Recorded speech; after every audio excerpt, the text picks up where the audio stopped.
The nonprofit Home Start is committed to helping children in risky or abusive situations. CEO Laura Tancredi-Basie joins us with how the organization is continuing its mission with the ongoing coronavirus pandemic in our midst. Laura, thank you for taking time on this Sunday to be with us.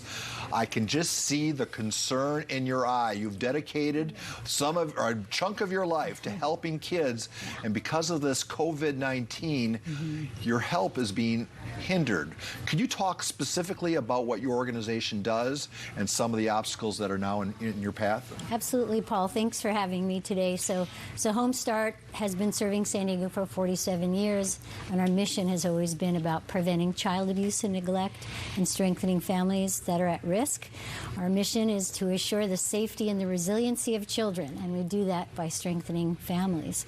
So our heart and everything we do is connected to helping children and families, and so right now we know that there's quite a bit of stress on families and children because of what's going on.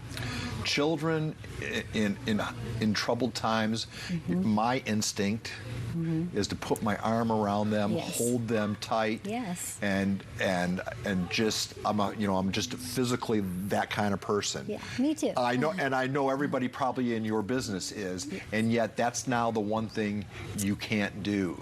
How hard is?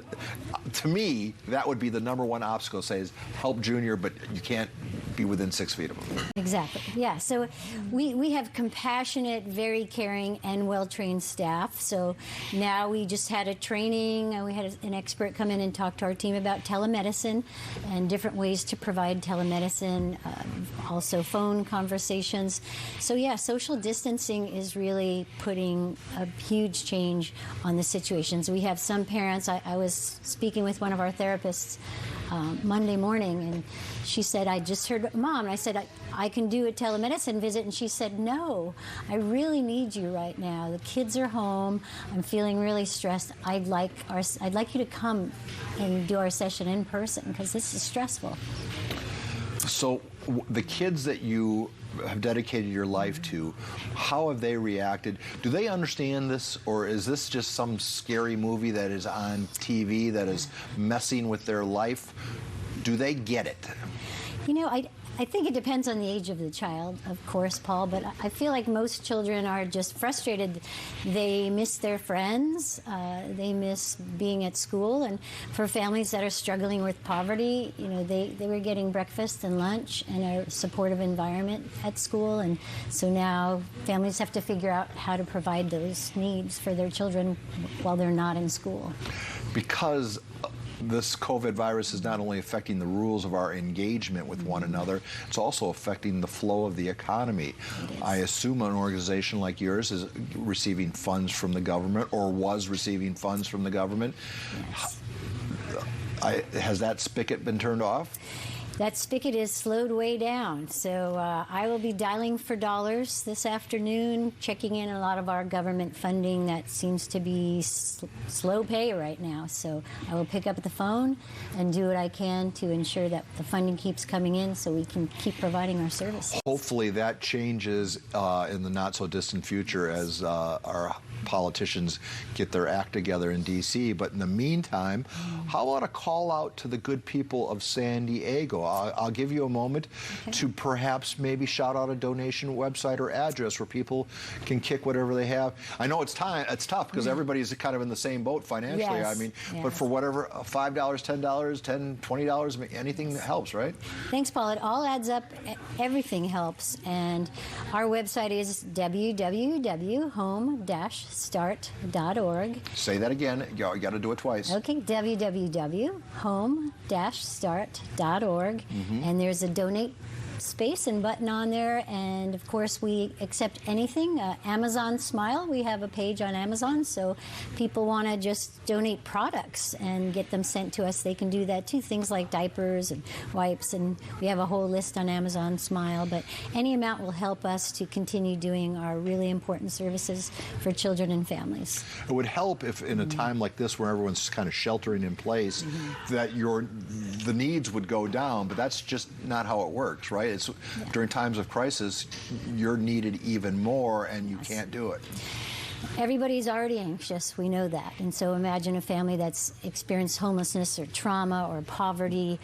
This stress is even worse. So our team is needed more than ever. Well, let's speak about that team, because in the best of times, I would imagine kids who are looking for academic credit or for people who are going to choose this as a vocation to come volunteer with you would be a real good career step, and it can give you a taste of what this life is going to be like. Yes. But now, can you seek volunteers? Well, we have some excellent volunteers that are sort of standing, you know, in the wings. We're waiting to see what happens. I think universities are shutting down. I just was assigned a fantastic new social work intern who will be assigned to me and due to start in May. But of course, we don't know what's going to happen. We have 5 mental health interns, excellent, standing in the wings as well, and then many volunteers that help in all sorts of ways. So yes, they're critical to what we do, but I think that's on hold right now. All right, so what's going to be the game plan? Obviously, we sit and wait and watch the days go by and hope this thing is over, say, you know, fingers crossed, May sometime. Yeah. I mean, I think that's the best case scenario. Everyone, is there enough time for your organization to recover, for other nonprofits? Are we going to, you know, we talk about the mortality rate of the disease. What's the mortality rate of nonprofit organizations? Well, fortunately, we do have some reserves, so that's best practice for a nonprofit. Didn't have any when I got there about 12 years ago, but we do now, so that will help us during times like this. But we don't want to drain it all quickly, so we had to put our big fundraiser on hold, our extravaganzas on hold. We rescheduled to the end of June, hoping that that's a better date. And so, yes, we're standing by. We have our staff ready to go who are providing services on the phone and through our telemedicine. And we are reaching out to all our supporters. I got a great email from one of our wonderful supporters saying, okay, thanks for letting us know. The extravaganza is canceled. You can keep my money.